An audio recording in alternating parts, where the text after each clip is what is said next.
Good afternoon, everyone. My name is Calvin. I've replaced Ruben because I'm healthier than him. Today I'm going to be talking about UTreeXO.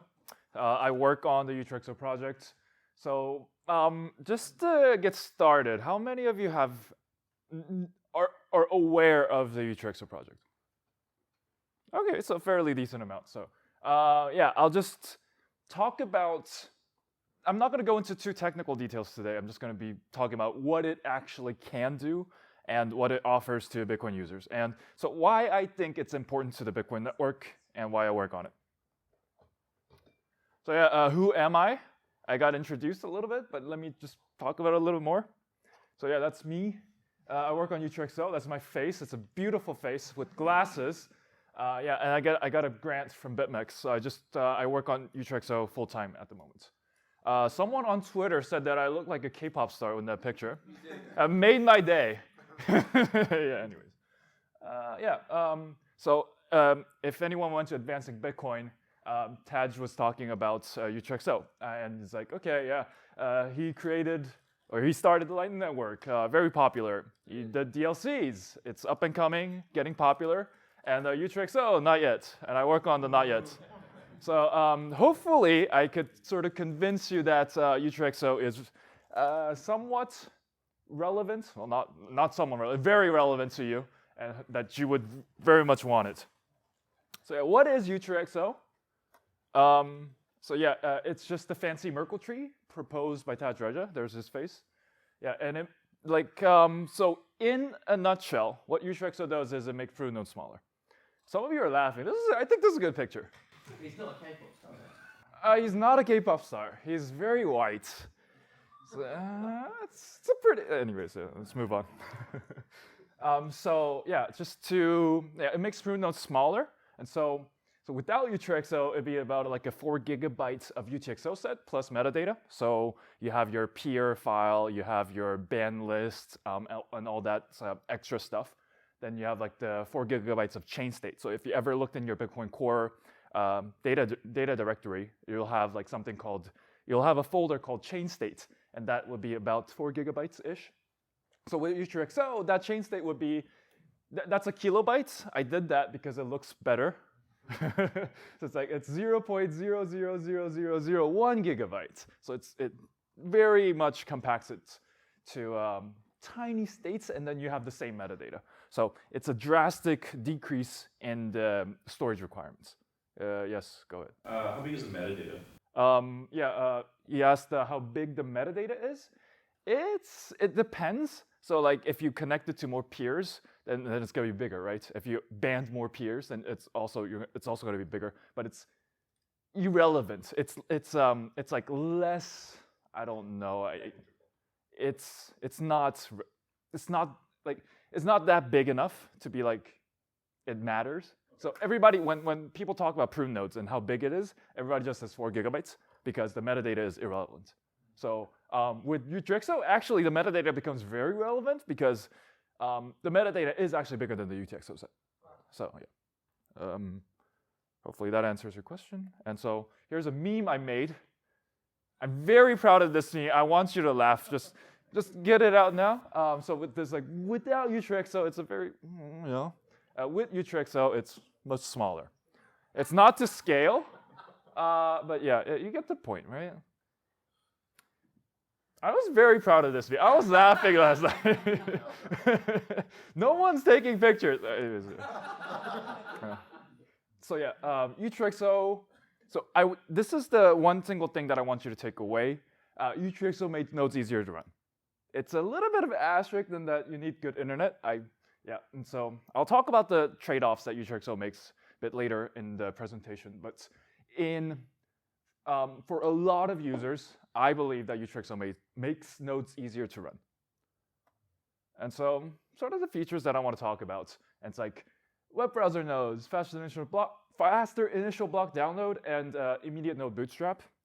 And so these are the 3 things that I think are useful for users. And let's just go through each one of them. So first, web browser nodes. Web browser nodes is like so tiny UTreeXO full nodes. You can really run them anywhere. So anywhere that has a low storage. So if you are storage limited, you would be you would benefit a lot from having UTreeXO. So anything like routers, you have your Wi-Fi router at home, everybody has one. It doesn't really have that much disk space. So routers, pretty good. Web browsers also, you don't want your web browser extension to just take up 4 gigabytes. And so stuff like that, I think, are very good use cases, and etc. So, just to go through like web browser nodes. So UTreeXO makes prude nodes smaller, so we could just shove them in anywhere. So web browser nodes are, I think, a really great example of them. It's like easily accessible, grandma friendly, maybe not somewhat like, okay, mom friendly, maybe not every grandma, mom friendly. And so it's a full node client for users. And I want to sort of emphasize this point a little bit because when you run your Bitcoin node, it is a server.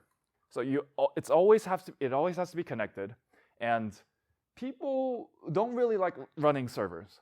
This is why we have other companies running servers for you, and you just have clients. And we don't really have good clients for Bitcoin.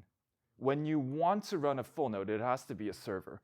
And so even if you have a client on your phone, it connects to a server backend in your home, like something like Electrum and stuff. And so with this, you would actually have a full node client. So that I want to try to make that differentiation that this wasn't really possible before, and it is now, and I think that's very helpful for Bitcoin users. So it's not really currently implemented. We thought of this because Taj and I read like the Web3 post by the Signal Moxie post, and it's like, oh yeah, people don't really want to run servers. And yeah, like I also don't like maintaining my server. It's a hassle. And so it is a good use case for UTreeXO, and I think a lot of people would benefit. So it's not really implemented yet, but we could definitely do it. And yeah, who would want, I just want to get some hands up to be like, hey, I would want that. If you want to see that, like, just put your hands up like this. Very cool, great amounts, okay. I want to know what the trade-offs are first before I start. Oh, yes. Well, we will get into them very soon. But yeah, sorry, go ahead. No, I was going to say, how is this different from, there's going to be something launching, I think, a Bitcoin mining 2022, and Yeah. they mentioned web browsing, messaging, and a few other things through the Lightning Network. I can't remember what the name of this thing is. It begins with I. Someone jumping? Yeah, that one. That was. So this would be a full node. I'm pretty sure they're not doing a full node. No, it's another release. Are they doing a full node? I don't know. I thought it was using. Okay. So if it is using a full node, it's probably connecting to a full node server. Yeah. So this is just, you don't need to connect to any server. You would download from other peers, but you wouldn't really be serving, so you'd just be a client. Okay. There you go. It's also this idea with Bitcoin. Impervious. Yes. Yeah. I don't think Impervious. or anyone did it. Yeah. It's not really the same kind of thing. The UTreeXO has, brings the data itself. Chris? Yeah, go ahead. Have you heard of Start 9? Starts 9, like the nodes, or? Yeah, no. Yeah, MVC's, I think it's supposed to be a server. Yeah. Server. Guys, both of you, I think, are getting slightly the wrong idea. This isn't really like a product or something. This is like a protocol. This is a very deep, like cryptographic protocol level way of running Bitcoin. So it could be something inside, like a product like the things you guys are talking about. Right. Yeah. If you make one of those and want to talk to me, I will put up my info later on. You could talk to me. I don't make money selling these stuff. I give out all my work for free. Yeah, anyways. Yeah, moving on. Yeah, come talk to me about the idea, DM me, Twitter me, anyways. Router full nodes, this was sort of the first idea that Taj had, and it'd be just shipped with your router, it'd be included with your router, so it's just plug and play. Your node is pre-installed on the router, and it has very great connectivity. You could connect to your router in your home internet, and you could have a full node just like that. And so everybody has a router, right? Every home, who doesn't have a router in their home?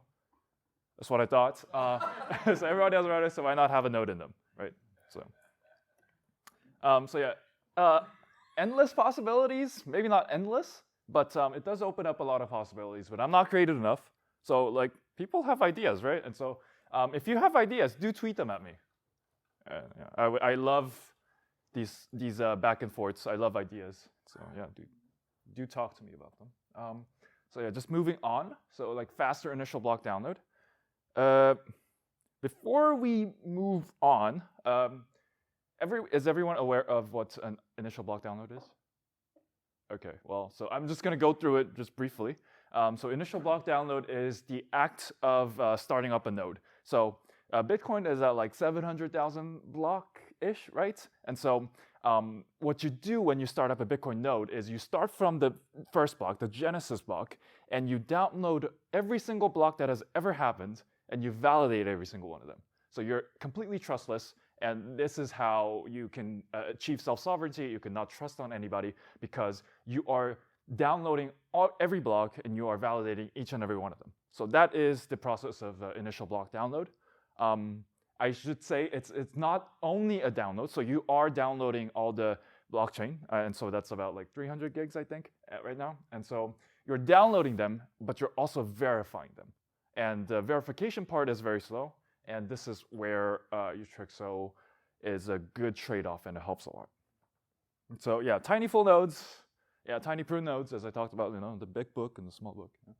And so so I want to just talk about hows of this work. So anywhere with slow storage would benefit a lot. So so there are really two reasons why why UTreeXO nodes would result in a faster IBD. And so if you have a computer with slow storage, like a very slow hard drive, so if you have an SSD, it's faster, but if you have a hard drive, that would be very slow, and that could be the potential bottleneck to your initial block download. And so we could really cache the entire UTreeXO set representation in memory.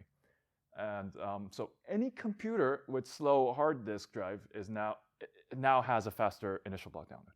So this is like a comparison that I've made.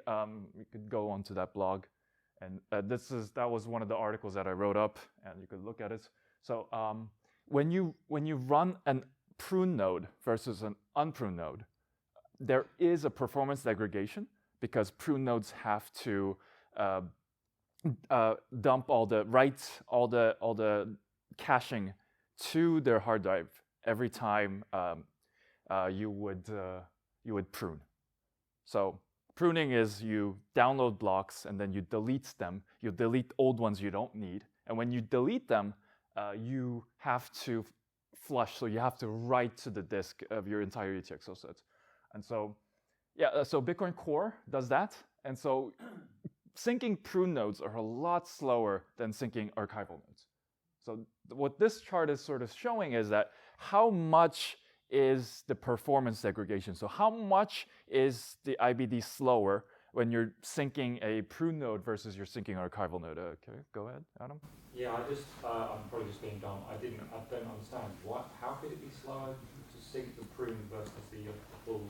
So I don't know if maybe this is just the tricky implementation stuff, but every time you prune, you have your UTreeXO set cache, right, in memory. You have to flush that to disk. So that is very slow, right? And so even if you really give it a high DB cache, you have to flush it. Why do you still have to flush it to disk at the moment when you're deleting old blocks? I do not know. Bitcoin Core does that, and maybe it doesn't have to be that way, but it is. And so yeah, just at the time of testing, I was doing it with Bitcoin Core 21.0, 0.21.0, and the performance degradation is about like 36-7% with Bitcoin Core. So it's a lot slower with prune nodes than versus archival nodes. UTreeXO, this is like the prune UTreeXO node, and it has very little difference from a hard drive and a very fast NVMe SSD. Yeah, anyways. So less performance degradation. So another reason why IBD is faster with UTreeXO is these tiny UTXO set representation allows for a parallel block validation. I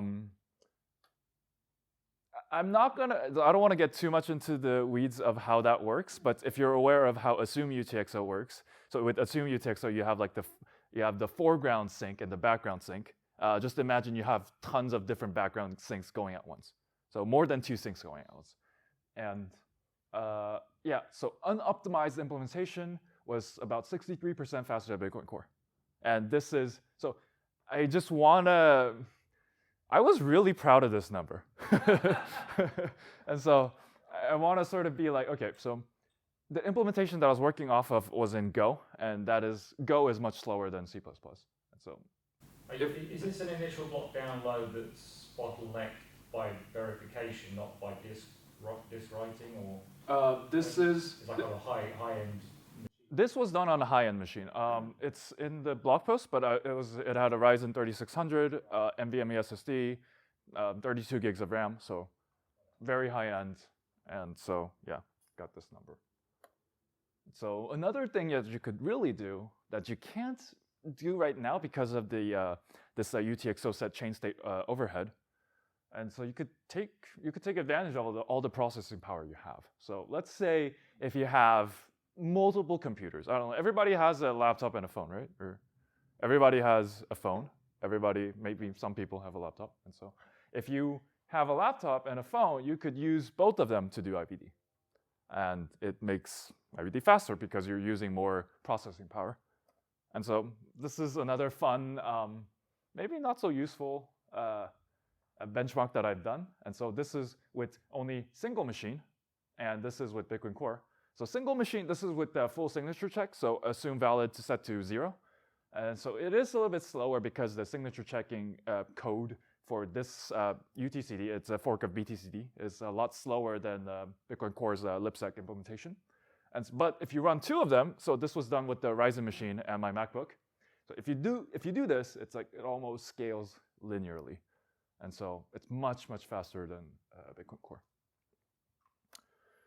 So just on that same thought, as you could use all the processing power you have, you could really do GPU accelerated IBD. That is possible.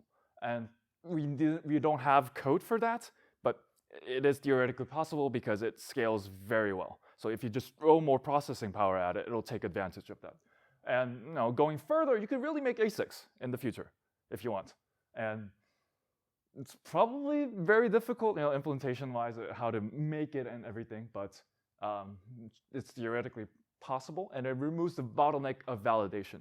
So previously, I talked about the initial block download, and so you have to download all the blocks. So that is one step, but you also have to do the validation of those blocks. So it's just 2 things, right? You have to download them, and then you have to validate them. And we get rid of the bottleneck of validation. So right now, with most computers, the bottleneck is validation. So when you're doing IBD, it's slow because your computer has to chug through all the transactions that has ever happened in the Bitcoin network. So it removes the bottleneck validation. Last thing, so the third thing that I want to talk about in this list is immediate node bootstrap. So your UTXO set comes with your node. So if you do this, so let's say we're at like block 700,000. If you know the UTXO set, so the UTXO set is all the available Bitcoin that anyone can spend. If you have that, you could just start validating from there, right? And so this is sort of the idea of assume UTXO. So it's pre-synced at a certain height and with an optional background sync. So I just call it assume UTXO on steroids. And so if you understand what assume UTXO is, it's the same exact idea, but you skipped the 4 gigabytes of download. So with assume UTXO, what would happen is that in your Bitcoin Core software, you would have assume UTXO hash, and you would download the UTXO set from your peers. And so that UTXO set would be hashed, and you would check with the hash that was provided to you in your Bitcoin Core software. With this, you just have, it's a kilobyte, right? And so you don't need to do that download. It's ready to go once you download the software. And so, yeah, I could just call it assume UTXO on steroids because that is really what it is. And Taj was sort of uncomfortable talking about this thing, but I'm not, so I'm going to talk about it. So one more thing, you could define consensus with UTreeXO. So let me just talk about the consensus mechanism of validating blocks. So consensus now is that you need to check the UTreeXO set, and the UTreeXO set is stored in LevelDB, so Google's LevelDB, and so it really just does two things. Does it exist? So when you get a block from your peer, hey, is this peer actually spending a Bitcoin that exists? And if it exists, then give me the data. So like, hey, does it exist? And if it exists, hey, tell me the amount, tell me the actual, the signature that they have to provide, and all the extra data. And so really two things. And so, sure, go ahead. And that goes to Google? No, it does not go to Google. It doesn't go to Google. I just put that there because it bothers people when they see Google. So, anyways, it's LevelDB. It's a database library / software, and it is implemented by Google. It is Google software, but Bitcoin Core maintains its own LevelDB. So your UTreeXO set is not sent over Google, and Google does not know about your transactions. Anyways, yeah, there's a joy market guy. I don't know. So yeah, so I want to talk about like the does it exist part, because this is a part that you could really replace with UTreeXO.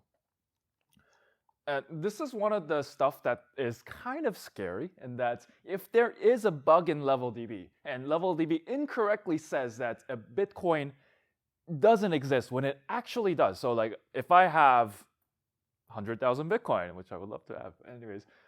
So if I have 100,000 Bitcoin, but the bug in LevelDB says that I don't have that much Bitcoin, that is a consensus failure. And it is detrimental to Bitcoin. So LevelDB is a very mature piece of software, and it hasn't had any of these bugs yet, but we don't know. So like, so the 0.7, 0.8. Was there hard for them? yeah. And there was a whole, it's not so good. So Complete my question. That wasn't LevelDB, or where it was? I thought it was. So LevelDB was storing it correctly. BerkeleyDB wasn't. Oh, I see. So yeah, so there was a bug in BerkeleyDB, and it wasn't storing it like correctly. LevelDB was storing it correctly, but consensus was defined by BerkeleyDB. So it's like, okay, if it's stored, so the consensus is correct if it's stored incorrectly, but 0.8 changed it to LevelDB and it was stored correctly, so that was a hard fork. So we don't know. There might be bugs in LevelDB, and like, maybe we'll look at this presentation in 5 years and be like, ha, Calvin was totally right. And so, but yeah. I don't get it, because like, you have to use some database software. You have to, and so I will talk about that. If there was an issue with LevelDB, you could change it to LevelDB. You could, but consensus is defined by LevelDB. So LevelDB is consensus right now. LevelDB defines Bitcoin consensus. So if LevelDB has a bug, then that bug also needs to be replicated, right? And so what we could do is we could use UTreeXO to validate existence and use any other database to provide the validation data. So you wouldn't, so it's like, does it exist? And give me the data, right? So does it exist parts can be replaced with UTreeXO. And provide me the data, you could really use any database implementation to do this. And so you would be taking, so the bug in your database would be bug in your client, bug in your software. It would not be bug in all the consensus protocol. And there are people that disagree with me on this, but I think really this is the case. So I don't really understand the distinction. Obviously, I totally get the idea that there's that one element of existence proof can come not from the database software, but from this UTreeXO structure. yeah. But you still have the same consensus issue about the validation, right? If something goes wrong in the database so that one version of it validates and the other version doesn't, then we have a... But like, okay, so if there are two different versions and they both say it exists, or they both correctly say it doesn't exist, and let's say if it exists and you're using like older level DB stuff, and if it doesn't exist, that is we know. So because consensus isn't defined by level DB, we know that is incorrect, right? No, but I'm saying that the consensus is not only on the existence or non-existence of UTreeXO, it's also on the spendability Yes. with a given like redeeming script, let's say, to keep it simple. So if there are two nodes and one has a bug where it's like, okay, it didn't correctly return the data, then we know that is the bug. But currently, because that is consensus, like we need that bug in there, right? But if we don't, so the data providing parts could be done in any way, any different way. So you could realistically just get the data, like the signature checking and stuff, from a web server, right? And so, not that you want to, but you could. So it opens the possibility, though, if you use a different database. I mean, you just can't get around the problem. Like, either the database is partially defining consensus, or everyone's using different databases, and then potentially. But we have between the different databases. But then we know which one is wrong, because you have to provide this data. So if UTreeXO says it exists and this database fails to provide it, that database is wrong and your client is wrong, right? I think that is an important distinction. People do disagree, and yeah, I'm open to talks, but this is my point of view. Yeah, we can move on if anyone. Yeah. So yeah, what's the catch? Finally, we get to the catch part, and I will answer your question. So the trade-off is between internet usage for less disk usage. So if you use UTreeXO, you will download more things. There's really no way to get around that. There are ways to reduce how much you download, but you have to download more. But we do get rid of the disk usage, which is one of the major bottlenecks at the moment. Get rid of disk usage, or you will actually get rid of disk usage so you will still use the disk. So like when you start up, you'll have to load it into memory. When you shut down, you'll have to put those into disk. But right now, currently, you have like an in-memory view of the UTreeXO set, and if it's not in the memory, you would go to your disk. This would not happen in UTreeXO. So yeah, you need to download more. So is it basically this system data? You could put it that way, yeah. So yeah, there's 1x more things to download for IBD, and these are all naive numbers, naive implementations. We do have ways to, we know of ways to reduce this. Implementation is in progress, and this is what we have been working on, what I have been working on for, a lot for the past couple months. So yeah, for IBD, naively, you would download 1x more. So it's like if we download the whole blockchain data is like 300 gigabytes, you would download 300 gigabytes of proofs. This is a naive implementation. We could get it down anyways. Another thing is that 3x more, you have to download 3 times the more stuff after you sync up. So during propagation, you would be using 3 times more the bandwidth. So if we're only downloading if you're only using 1 megabyte for blocks and TX propagation, you would be using 4 megabytes afterwards. So yeah, go ahead. So the 1x things to download, this is additional. So that means you have to download twice as much. Yes. For IBD. Okay, got it. Yeah. So some people, it doesn't matter. For others, it really matters a lot, right? So for me, it's totally fine. I live in Korea. The minimum internet plan that you could get is 100 megabits up and down. They won't sell you anything slower than that. And so for me, it's like totally fine. It's like whatever, you know? And so, yeah. So just to talk about how good of a trade-off this is, disk usage is very slow. And so Bitcoin Core even has a flag that lets you use memory and reduce disk usage during IBD. This is called DB cache. Fairly sure most people have heard of it. So if you have a lot of RAM, and if you want to sync your node faster, you give this flag and you put in a large number here, and it will sync faster. It use more RAM, but it would sync faster. And so we are already aware of these bottlenecks, and UTreeXO is a different trade-off. So like, yeah, is UTreeXO right for me? And I think this is the question that users will need to ask when we have something that they could use out there. So you need to know where your bottleneck is. If you, it is not for everyone. So it's optional for Bitcoin users. So if you don't want to use UTreeXO, you could totally ignore it and it will not affect you one bit. And that is one of the really, I think, is the great part of this. UTreeXO does not need any forks. You could just implement something and put it out there.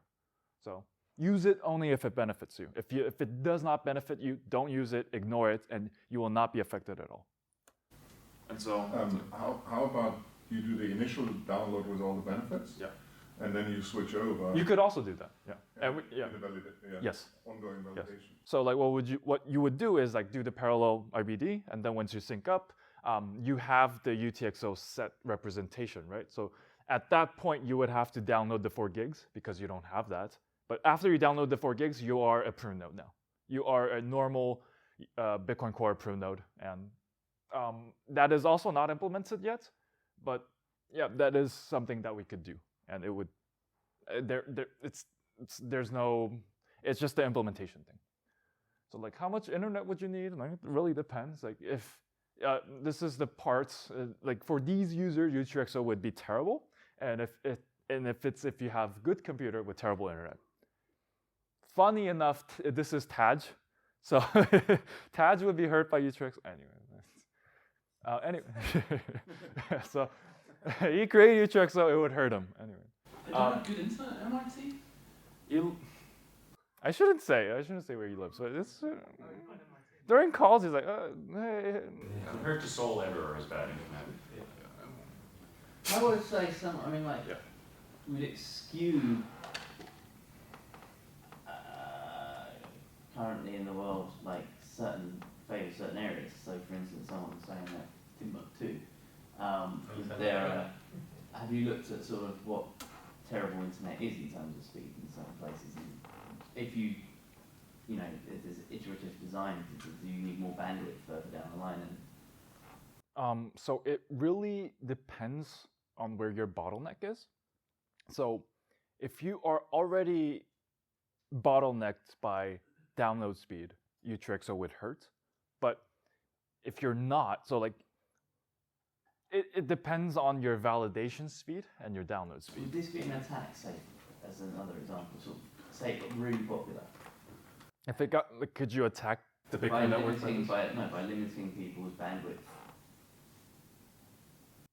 No, because you would just not use it, right? The users that would use it would be the only, like, users would only use it if it benefits them, right? If it hurts them, they wouldn't use it. So if you start using UTreeXO, can you revert back to just a full archive node easily? Full archive node, no, because that's if you kept the historical data and you download the UTreeXO set, you could. It's like the same thing. If you're a prune node, can you go back to being an archival node? Yeah, you just have to download everything, right? It's the same thing, except that there's like another step. So archival is like you have the 300 gigabytes of data, and you also have the 4 gigabytes of UTreeXO set. Prune node is like you have the 4 gigabytes of UTreeXO set, you delete all this historical data. UTreeXO nodes go one step further, where it's like, okay, we get rid of this. For this 4 gigabytes of UTreeXO set, we just only keep a representation that's a kilobyte. So you could keep this and keep the kilobytes, and then when you download the UTreeXO set, you would become a full archival node. So is it correct to say then that it's pretty simple to switch between being a prune node with UTreeXO and a prune node without UTreeXO? You would have to download the data because you didn't keep it, but no one can lie to you. So you could switch. But it's a smaller switch to make than between a prune node and a full archival node? Yes. Okay. Have you tried using this with Tor at all? No. We're not at that stage of implementation, unfortunately. But we should, but with Tor, it's going to hurt you more. I could just say that. So yeah, with Tor, it wouldn't be as great. So UTreeXO is great if you have a bad computer with good internet, which is everybody in Korea, so I'm very happy.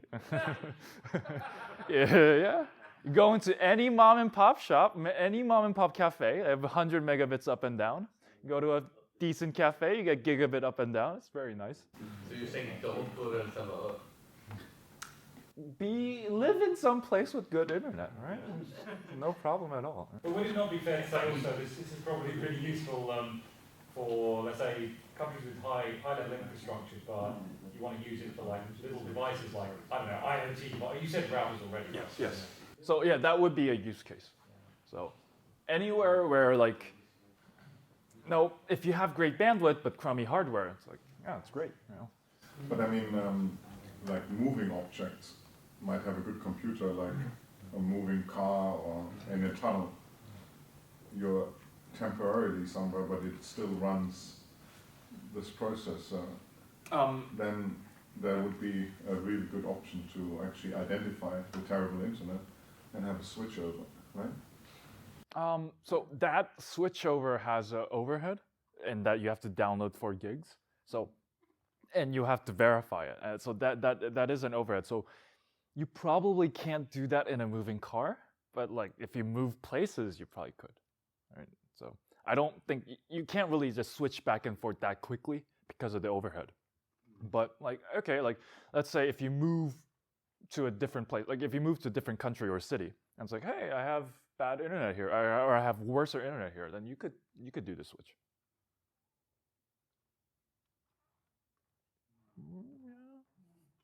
Okay, so like when UTreeXO, it's like soon. We're working on it, but It's like 2 weeks. 2 weeks. I can't say them. Anyways, there is a full node implementation in Go. It is implemented. It is in this nice, very easy to remember GitHub link, github.com. It's not my fault. This is.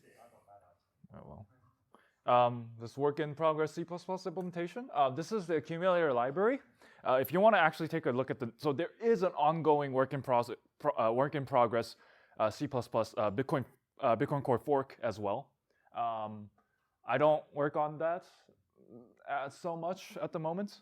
That is done by another member called Nicholas, and he was at the Advancing Bitcoin. Maybe some of you guys met him. But anyways, yeah, do check out these links. If you want to just run a node and see what happens, you just go here. What's the difference between fork and core and C++? This is just a library, and so fork or core would be using this library, and this is just a complete node implementation, but in Go. So anyways, yeah, I'm Calvin. Here's the slides. Here's the Twitter. You could, yeah. Anyways, yeah, that's the end of my talk. This is the time for questions, if you may have any. And yes. My question is, how does UTreeXO work? You didn't tell us. I did not go into it. I did not want to go into it. It's just really just it's a fancy Merkle tree. So like you know how Merkle trees work, right? Like Merkle proofs. It's like the Taproot Merkle proofs. So every leaf is a UTXO. So we hash the UTXO into a leaf, and that is committed into these Merkle trees. And if you want to prove it, you just give a Merkle proof. And if you want to verify it, you just verify that Merkle proof from your peer. You could add to these fancy Merkle trees. You could also delete from these Merkle trees. And this is where UTreeXO differs from other implementations, other hash-based accumulators. Most hash-based accumulators, they don't let you delete. They don't allow for deletions. UTreeXO does. And so that is really the defining difference, I think. Yeah, that. So the old, I think I'm right in saying that old school there was these RSA accumulators, but I guess they're just nowhere near performant enough. No. So yeah, that was, yeah. So apparently, so story time. Taj was talking with Peter Willey in some beach in some Caribbean country. But anyways, and what they were talking about was if we use RSA accumulators, and you could with RSA accumulators, these bridge nodes. So we need these bridges. If we don't have a fork, we need these bridge nodes. And RSA bridge nodes would be so expensive to run that it's not really doable. But with UTreeXO, bridge nodes are not as expensive as RSA accumulators. So if it were the RSA, I think you're saying that the proof generation would be extremely expensive, but it would still be relatively cheap to verify. Is that what you're saying? Yeah. So it's You could do that. So basically, you've got a fancy hash-based accumulator that allows for addition and deletion from the set. And anytime the client needs to know that a change is taking place, you can provide a proof that the change in the UTreeXO set is taking place. Yeah. So like every block, the Merkle state would change. So every block is a Merkle state update.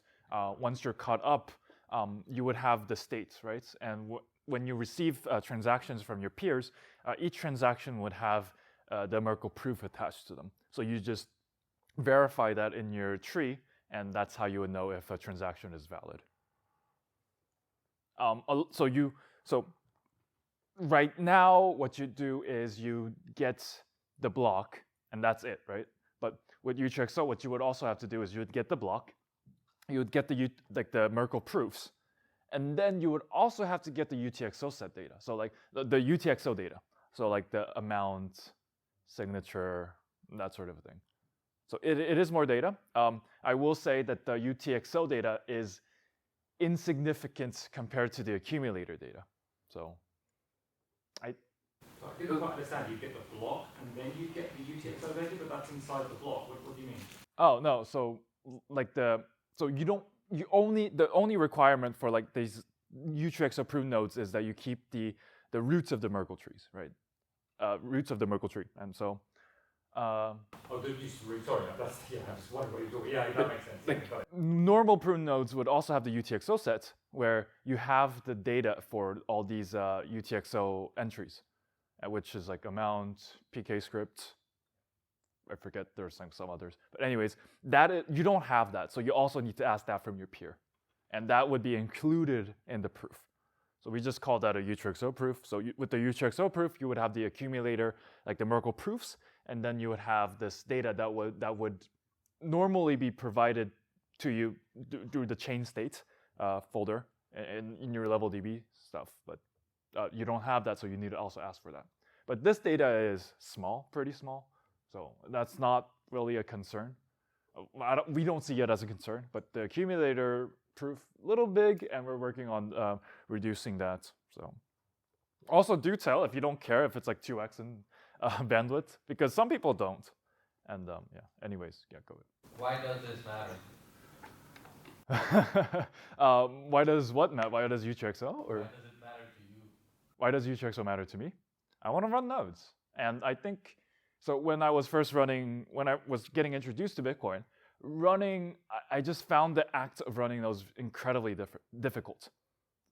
Recently, I had to help a bunch of new people like set up their nodes, and it's just terribly difficult. And these people are invested enough to Bitcoin and believe in the whole Bitcoin philosophy enough to buy hardware wallets and like generate their own entropy with dice. And these are people who are invested, but they don't run nodes. And I asked them, why don't you run nodes? It's like, how do I run a node?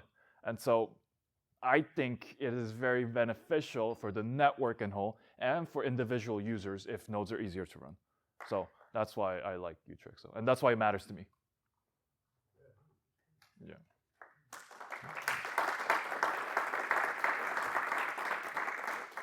Yeah. We could end there, but if other people have... We still have time. We still have time, so like if other people... This was a clap for that answer, not the clap for the whole thing.